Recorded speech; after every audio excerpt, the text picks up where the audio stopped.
오늘 말씀을 전하려다 보니까 제가 우리 교회에 온 지 정확하게 딱 한 달 지났더라고요. 한 달 지났는데 저 개인적으로는 벌써 한 최소 3개월 이상은 있었던 것 같아요. 그동안 많은 일들이 있었고 많은 시간과 추억들이 벌써 쌓인 것 같습니다. 이 교회에 오게 된 과정을 잠깐 소개해 보겠습니다. 교회 전에 섬기던 교회는 제가 4년 정도 섬겼습니다. 오랫동안 섬겼는데 교회에 여러 사정이 좀 생기는 일이 벌어졌어요. 그래서 그러면 제가 이번에 사임하는 게 좋겠습니다. 좋지 않은 일이 아니었는데 교회의 사정상 교육자 한 명을 줄여야 되는 상황이 돼서, 그렇다면 제가 선임이었기 때문에 제가 사임하겠습니다 라고 하고 준비 과정을 펼쳤습니다. 그리고 사임은 하긴 했는데 나이 50에 나름 가장인데 갈 곳이 없는 거예요. 어떻게 할까 고민하고 기도하는데 그런 마음을 주세요. 이 문제는 내가 고민하고 내가 갈 곳을 정해서 찾아 나서는 것이 아니라 하나님의 일을 감당하는 중에 있다면 하나님께서 고민하실 문제구나 라는 생각이 들었습니다. 그걸 알겠습니다. 하나님께 고민을 맡겨드립니다. 대신에 저에게 필요한 게 있는데, 사역지를 옮기는 김에 제가 그동안 사역하다 보니까 아무래도 경기권 또 수도권에서 사역하는 것이 저에게 앞으로도 딱 맞는 것 같습니다. 경기도나 수도권에 있는 교회로 인도해 주십시오라고 기도했습니다. 두 번째 기도한 거 있는데, 제가 그동안 연구하려고 한 주제들이 좀 있었는데 시간이 없어서 못한 게 있었어요. 그래서 공부도 좀 할 겸 전국에 흩어져 있는 저희 사랑하는 동역자들 만나고 싶은데 만난 지가 꽤 오래됐더라고요. 그들을 다 만날 수 있는 시간적 여유가 필요합니다. 주님, 한 3개월 정도 시간 여유 주시면 감사하겠습니다. 이 두 가지 기도를 하고서 고민과 걱정을 잠시 내려놨습니다. 근데 감사하게 제가 사역을 내려놓고 3개월이 딱 지날 무렵 30년 동안 거의 만나지도 못했고 연락도 안 했던 우리 담임 목사님과 연결 통화가 됐어요. 그러면서 이곳으로 인도함 받아서 오게 됐는데 와보니까 또 수도권이네요. 하나님께 감사를 드립니다. 어쨌든 우리는 하나님의 사명을 붙들고 살아가는 사람들, 하나님의 인도하심을 받고 살아가는 사람들은 때로는 그 사명을 위해서 살아가긴 하지만 때로는 피치 못할 상황들이나 어려움을 경험하기도 합니다. 제 딴에 3개월 동안 그렇게 믿음으로 걸어온 것 같지만 사실은 힘겨움도 있었어요. 믿음이 좀 부족하다 보니까 하나님, 혹시 3개월 후에 사역지가 안 생기면 어떻게 하죠? 제가 어떻게 해야지 맞습니까? 라는 기도를 많이 했던 기억도 떠오릅니다. 오늘 말씀에 등장한 주인공 사도 바울은 저와는 비교할 수 없을 정도로, 또 때로는 우리와는 좀 차원이 다른 사람처럼 느낄 때가 많습니다. 왜냐하면 그는 처음 부를 때부터 하나님께서 명확하게 그에게 사명을 주셨고, 또 이제 로마를 향해서 떠나고 있는 사도 바울을 향해서 명확하게 말씀하신 방향성을 가지고 갔던 사람이기 때문입니다. 우리 사도행전 9장 15절 말씀을 보면 이런 말씀이 등장해요. 주께서 이르시되 가라, 이 사람은 내 이름을 이방인과 임금들과 이스라엘 자손들에게 전하기 위해서 택한 나의 그릇이다. 사도 바울이 처음 하나님께 부름받았을 때에 그에게 가야만 했던 사람에게 말했던 말씀이죠. 그는 반드시 임금들을 만나게 될 것인데 그들에게 복음을 전할 것이라는 것이죠.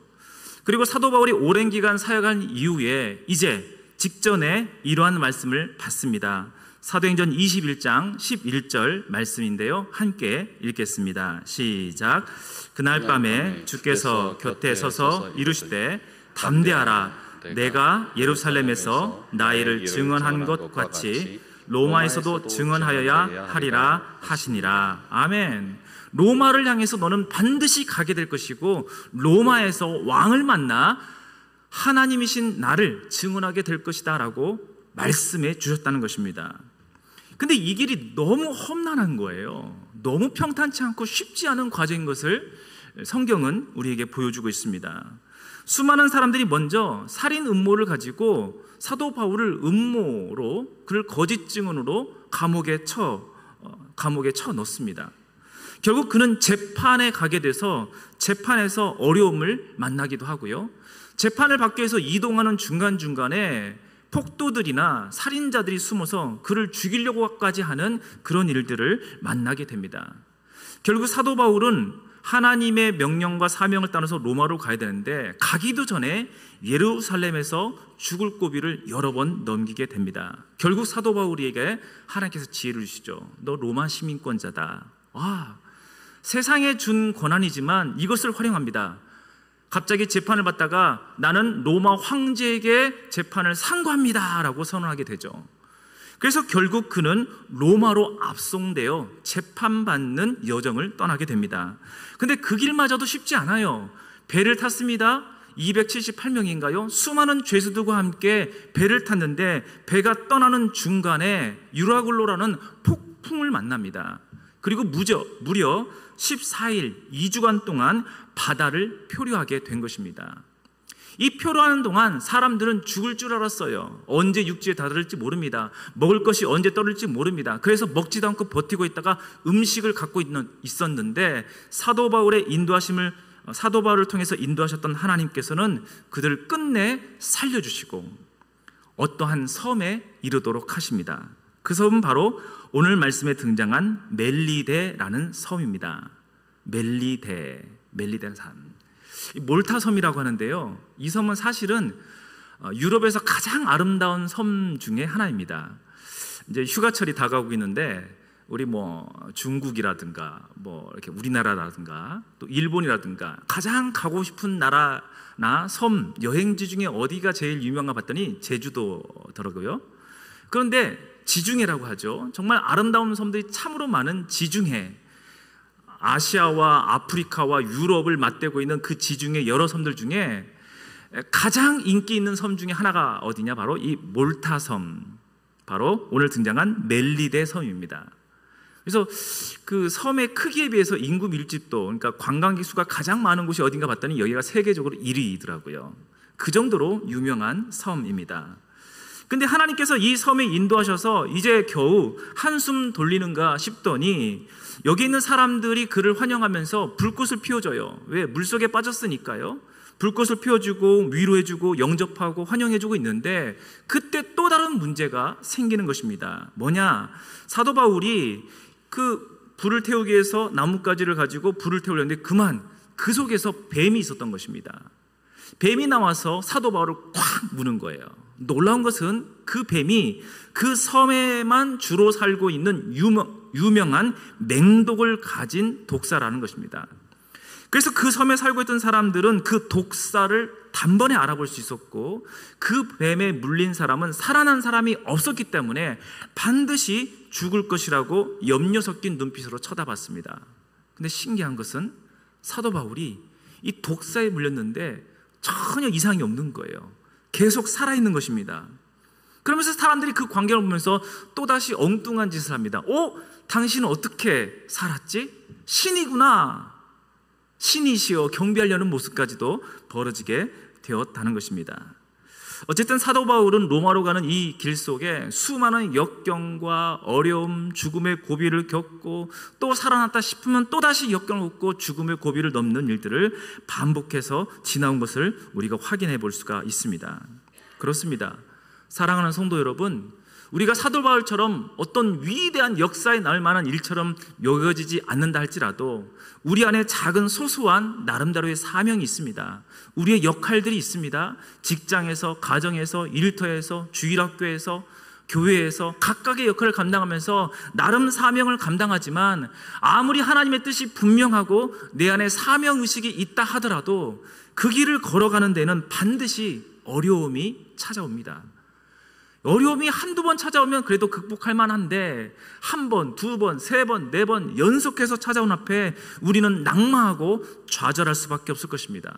그러나 사랑하는 성도 여러분, 사도 바울과 같이 마지막까지 담대하고 용기를 내어서 믿음의 길, 사명의 길을 걸어갈 수 있는 우리가 되어지기를 간절히 바랍니다. 제가 지난주에 드디어 영화 킹 오브 킹스를 봤습니다.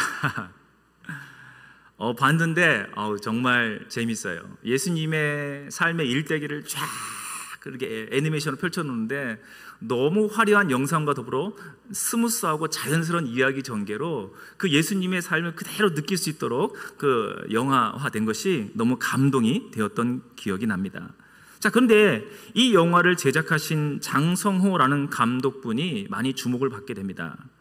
이분은 그 전에도 유명한 대작들이죠. 많은 사람들에게 호평을 받았던 영화들을 여러 편 찍었던 분들입니다.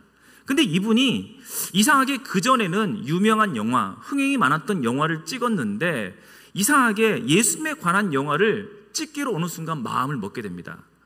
근데 여러분 생각해 보십시오.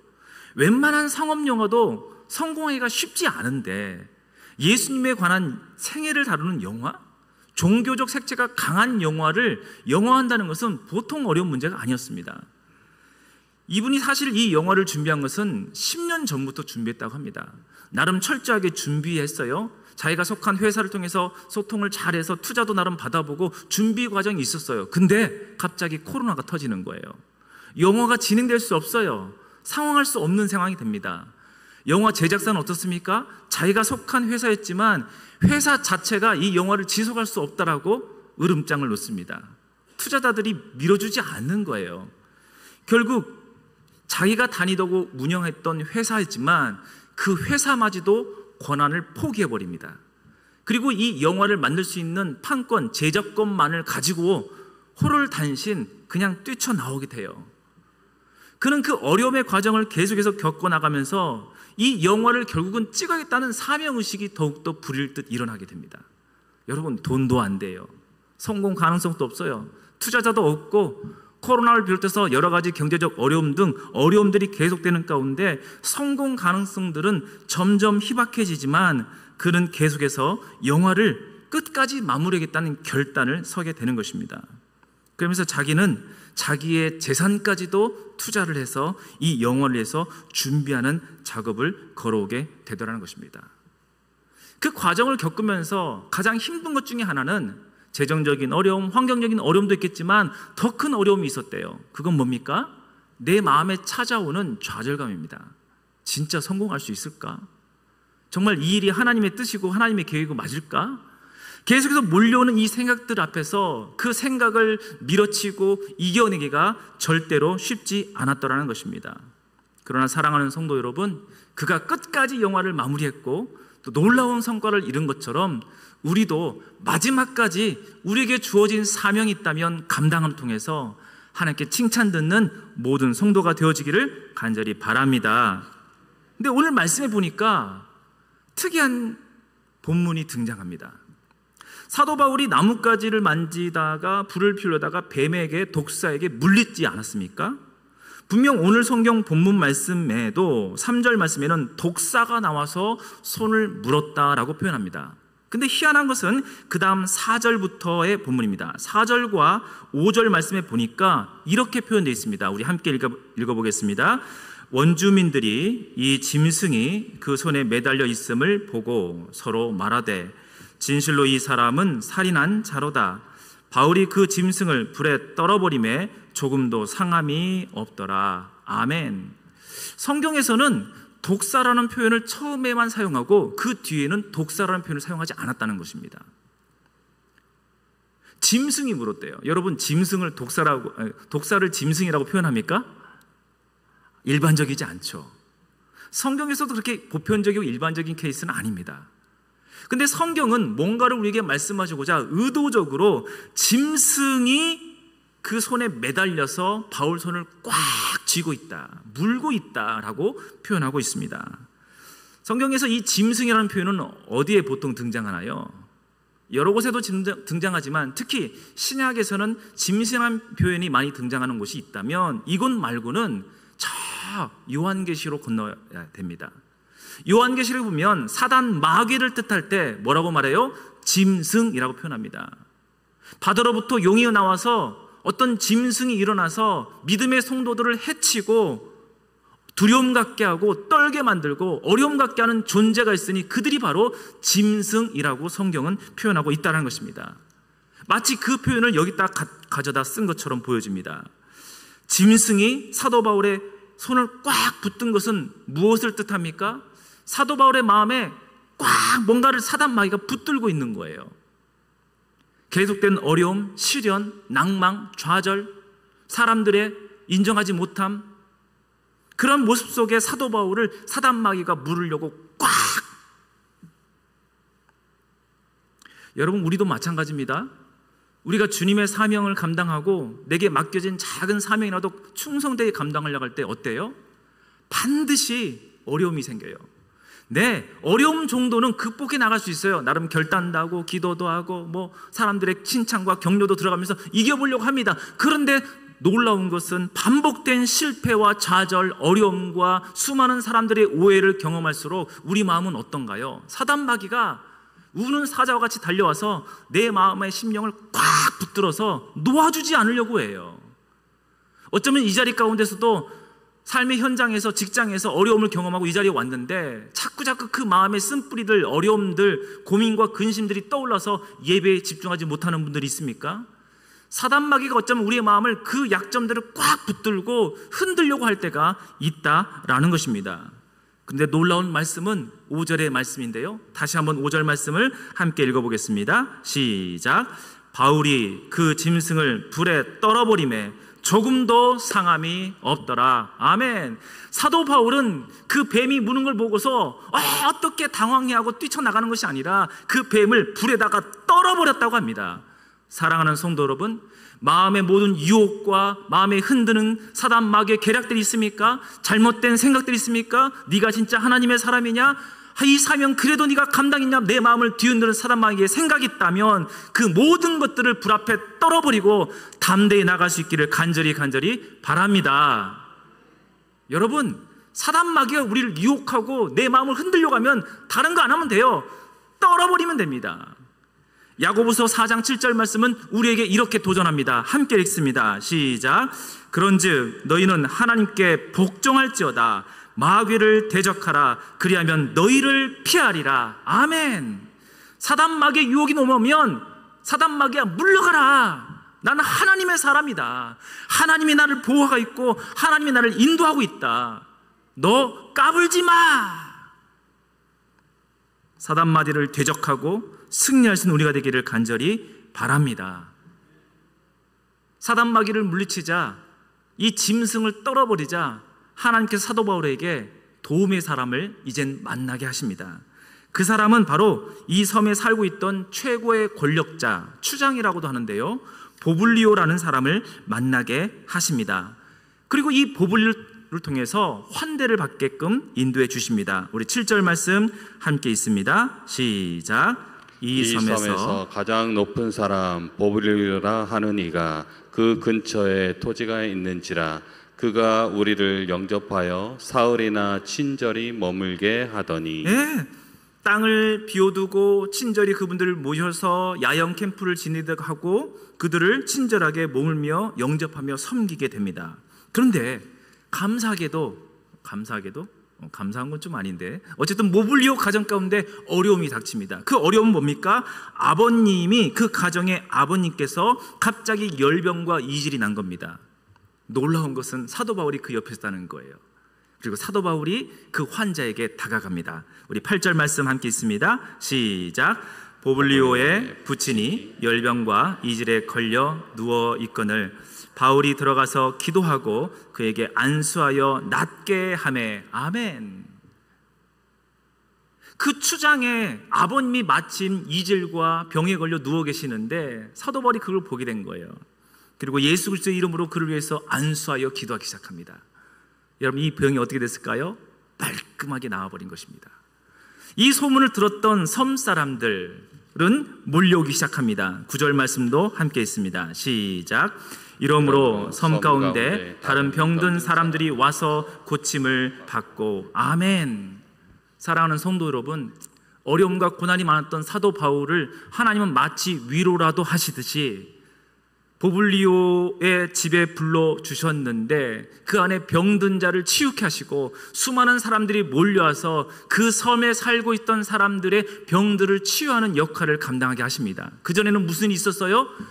독사가 그를 콱 물었는데 독사를 불에 떨어버리자 깨끗하게 아무 질병 없이 나아지는 역사가 있었다는 것입니다. 저는 이 사건을 통해서 왜 이 말씀을 우리에게 주시는가 봤더니 이 말씀은 바로 마가복음에서 그 원인을 찾을 수 있었습니다. 그건 바로 마가복음 맨 마지막에 등장하는 메시지입니다. 우리 함께 마가복음 16장 18절 말씀을 함께 읽겠습니다. 시작. 뱀을 집어 울리며 무슨 독을 마실지라도 해를 받지 아니하며 병든 사람에게 손을 얹은즉 나으리라 하시더라. 아멘. 사명을 감당하고 있는 사람, 복음 전하는 사람, 그의 나라와 의를 구하는 사람에게 하나님 주시는 권세와 능력이 있으니 그건 뭐냐? 너희가 어디를 가든지 뱀을 집어 올려도 독을 마시더라도 해를 받지 않을 것이고 병든 자가 있다면 그들이 나을 것이라고 예수님께서 약속해 주시고 예언해 주셨는데 사도 바울에게 지금 그러한 사건이 등장하고 나타나는 것입니다. 사도 바울은 아마도 이 예수님의 말씀과 들었던 이 예수님에 대한 그 메시지를 다시 떠올렸을 거예요. 아, 내가 지금 고난과 어려움, 역경을 계속 당하고 있지만 내가 로마를 향해서 가는 것은 여전히 하나님의 뜻이었구나. 그리고 하나님이 나와 함께 하신구나 라고 깨닫는 순간이 아니었을까라는 생각이 든다는 것입니다. 놀라운 것은 이 섬에 만났던 이 보블리오는 사도 바울이 떠난 다음에 이 섬에 놀랍게도 첫 번째 장로가 됩니다. 그리고 이 섬에 교회가 세워지게 됩니다. 사도 바울의 복음 선포와 병을 고치는 사역을 통해서 보블리오가 어쩌면 그 광경을 지켜보면서 그도 예수 그리스도를 믿었을 거예요. 그리고 거기는 많은 사람들이 복음 앞에 반응하는 역사가 나타나게 됩니다. 그래서 이 섬에 가면 지금 여러 개의 성당이 있고 교회가 있는데 그 중에 2개의 대표적인 교회가 있다고 합니다. 하나는 성 바울을 기념하는 성당, 교회당이고요, 예배당이고요. 두 번째는 성 보블리오를 기념하는 예배당이 크게 존재하고 있다는 것입니다. 그는 사도 바울을 만난 이후에 예수 그리스도를 영접하고 그 교회를 위해서 힘껏 섬기던 장로가 되었고 목회자가 되었고 첫 번째 순교자가 되어서 그 섬에 복음에 영향을 미칩니다. 지금도 얼마 전에 이 멜리데 섬에 다녀오신 분의 얘기를 들어보니까 그분의 말에 의하면 98%가 하나님을 믿고 예수 그리스도를 믿는다고 합니다. 그 섬 전체가 복음화되는 놀라운 역사가 일어났다는 것입니다. 그런데 저에게 하나의 말씀을 묵상하면서 의문이 하나 생겼습니다. 사실 여러분, 로마는 어떤 곳입니까? 제국의 한 중심, 심장부 아닙니까? 로마를 복음화시키면 전 세계를 복음화시킬 수 있는 전초기지가 될 수 있는 곳입니다. 이 로마로 나아가는 이 길 여정 속에서 예루살렘에서 로마로 가면 되는데 굳이 중간에 이 멜리데라는 섬, 나름 의미 있는 섬이긴 합니다. 그러나 이 멜리데 섬은요 굉장히 작은 섬이에요. 서울의 강남구보다 작은 섬입니다. 강화도 정도의 크기라고 할까요? 이 섬에 굳이 들리게끔 하셨고 그 들리게끔 하셨을 뿐만 아니라 성경에 왜 굳이 이 메시지를 기록했냐는 거예요. 우리 스데반 집사님이 돌로 핍박을 받고 죽으신 다음에 제자들이 열방을 해서 흩어지기 시작하지 않습니까? 그때에 우리 집사님들이 빌리 집사를 비롯한 많은 분들이 복음 선포를 하는데 사마리아 땅에 가서 복음 전도를 하고 또 이집트 네시를 만나서 복음 전도를 해서 사마리아와 예루살렘과 온 유대와 사마리아 땅끝까지 복음을 전하는 그 광경들을 이 사도행전에 기록해 두었습니다. 하나님께서 말씀해 주고 있어요. 근데 그 내용이 성경에 딱 한 장, 사도행전 8장에 등장합니다. 근데 여러분 보십시오. 사도 바울이 예루살렘에서 로마로 가기까지의 여정이 성경에 무려 2장이나 할애하고 있어요. 내용이 방대하다는 거예요.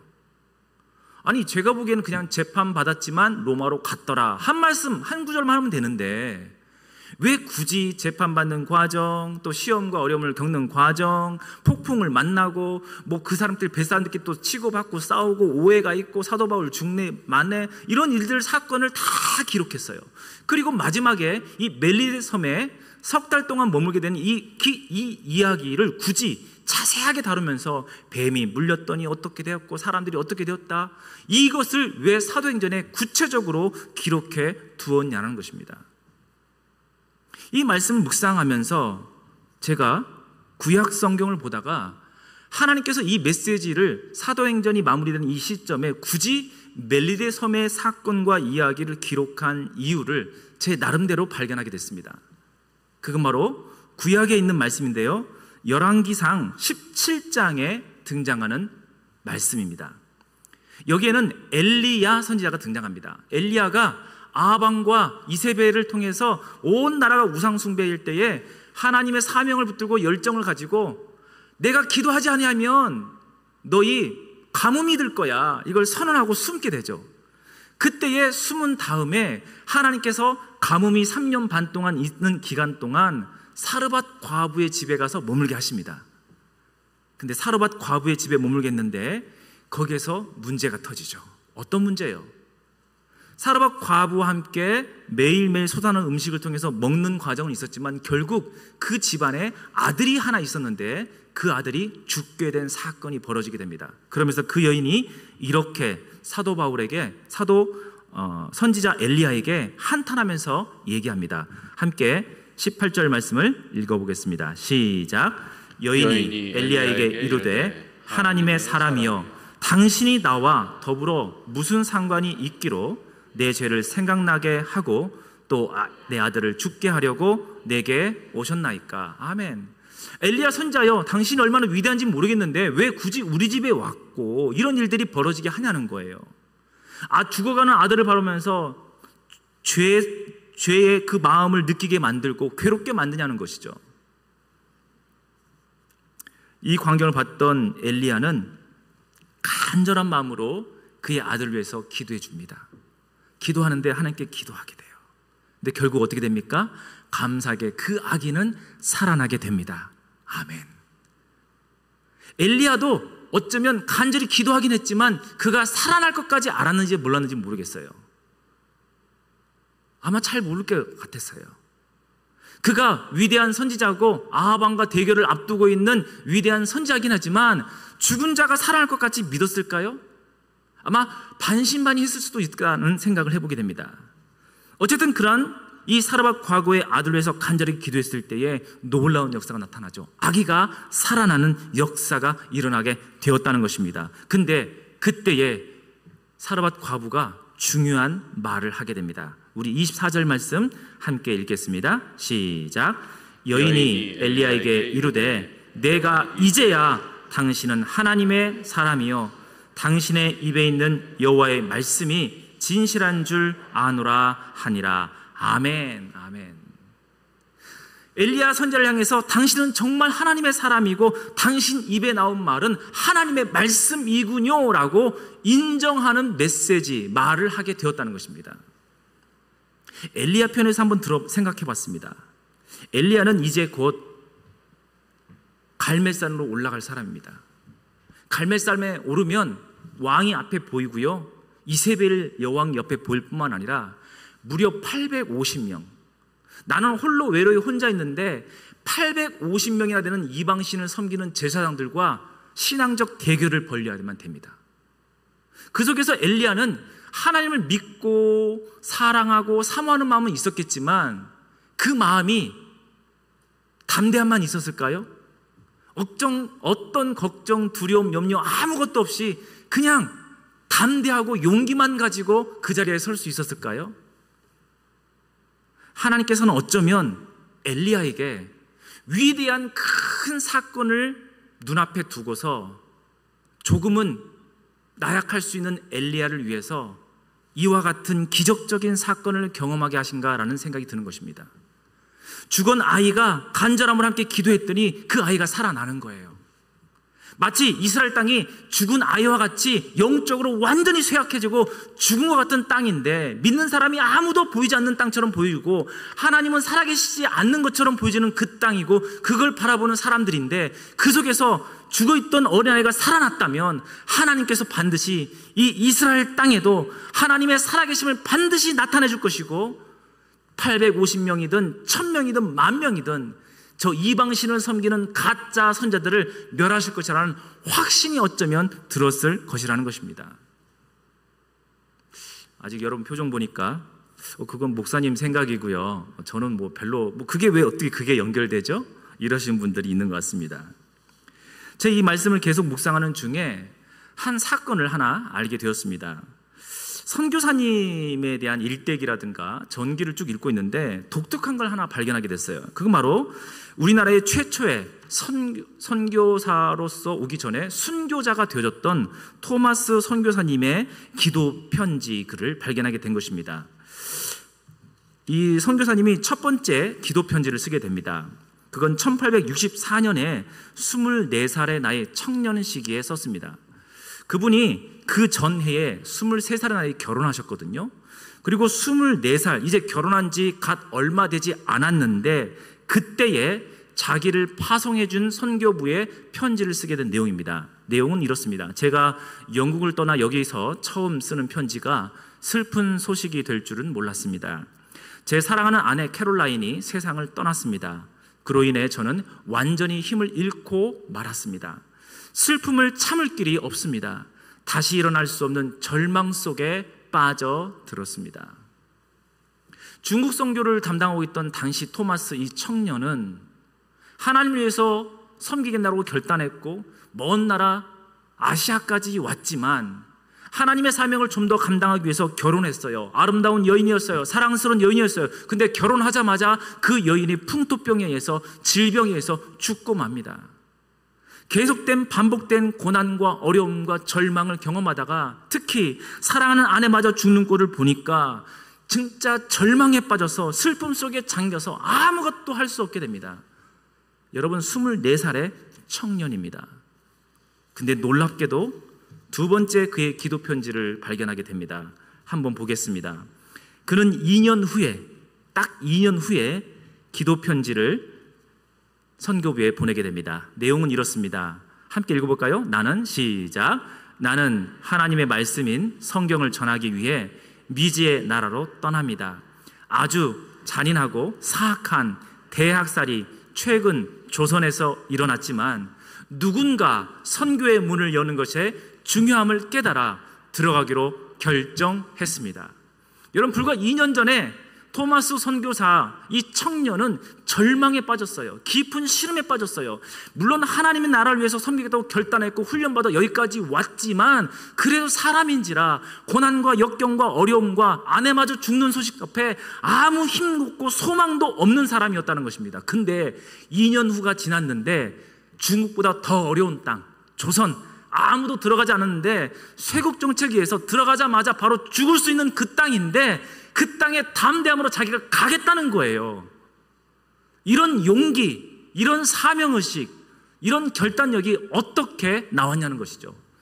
과연 지난 2년 동안 무슨 일이 있었기 때문에 그가 이런 결단까지 할 수 있었냐는 것이죠. 놀라운 것은 그의 행적을 살펴봤습니다.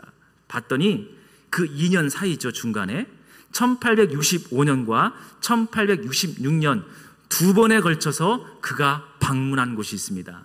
그곳은 바로 우리나라 서해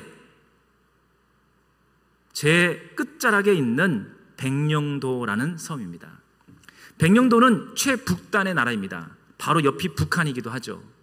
이 백령도는 근데 서쪽의 저 끝에 있는 섬입니다. 다시 말해 중국에서 우리나라로 건너오기에는 반드시 이곳을 거쳐가는 곳이라는 것입니다.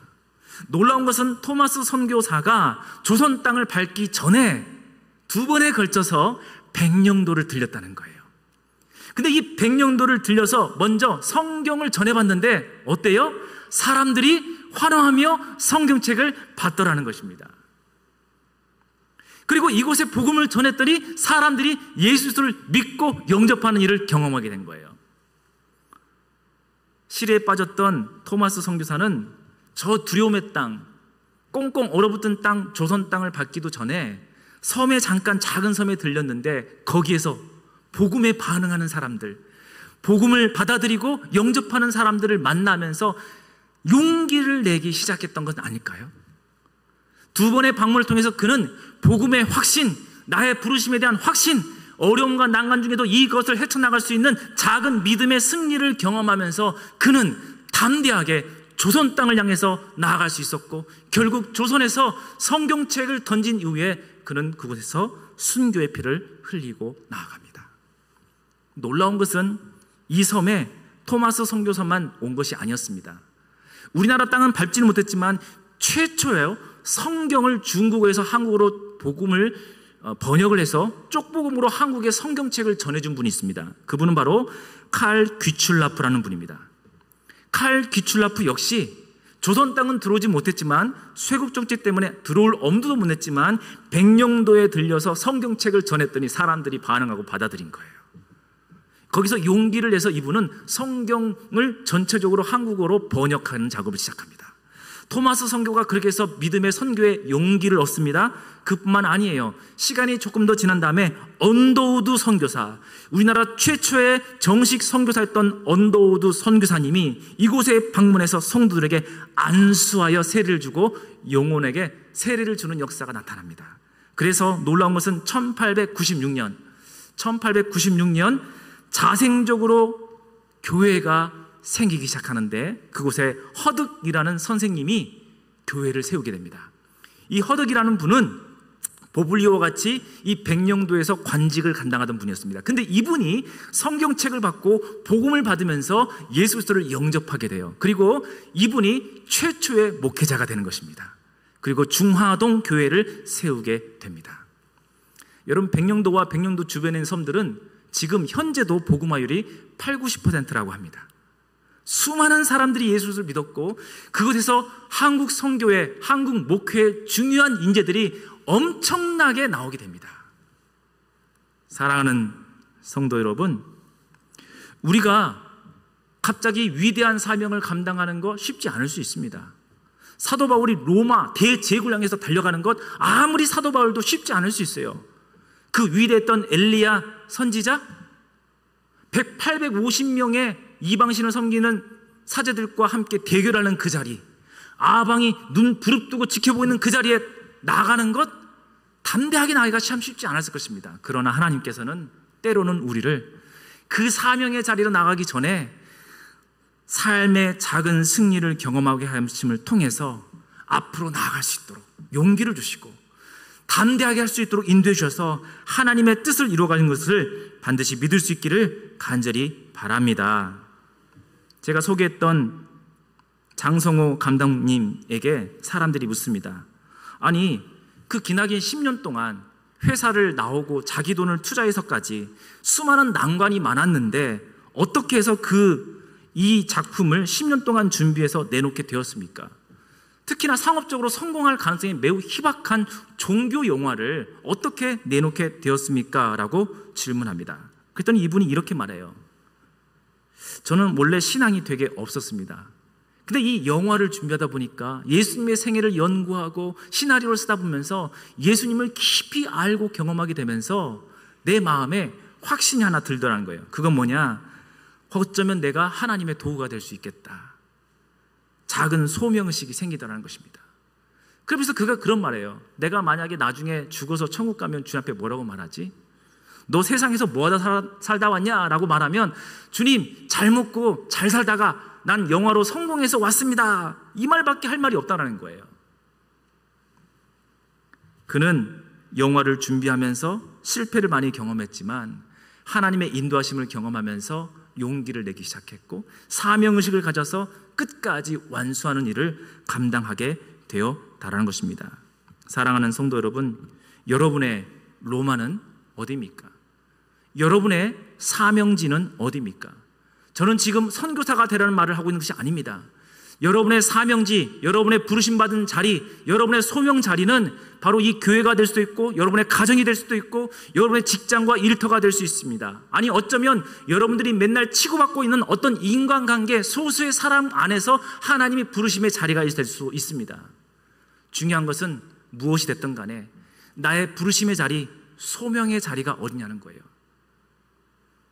고난과 어려움을 많이 경험했던 사도 바울 같은 사람을 용기와 힘을 줬던 하나님, 엘리야와 같은 사람에게 다시 한번 용기와 확신을 가지고 갈멜산으로 떠나도록 만들었던 하나님, 토마스 선교사가 낭만과 시대에 빠졌을 때에 백령도를 들려서 저 조선 땅을 위해서 담대하게 나갈 수 있도록 용기를 붙들었던 하나님께서 오늘도 우리를 부르시고 우리를 재촉하시며 우리에게 용기를 북돋워 넣어주신 것을 온전히 믿을 수 있기를 간절히 바랍니다.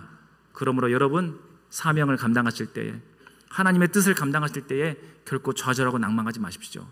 실패가 반복된다 하더라도 좌절하지 마십시오.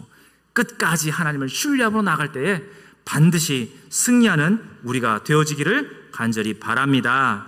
이 시간 함께 말씀 붙들고 함께 기도하기 원합니다. 기도하며 나갈 때 하나님 아버지, 그렇습니다. 나의 로마는 어디입니까? 나의 사명지, 나의 부르심의 자리, 하나님께서 나에게 맡겨주신 영혼들은 누구입니까? 끝까지 사명 감당할 수 있도록 도와주시고 사랑하게 도와주시고 기도의 능력을 도하여 주옵소서. 함께 기도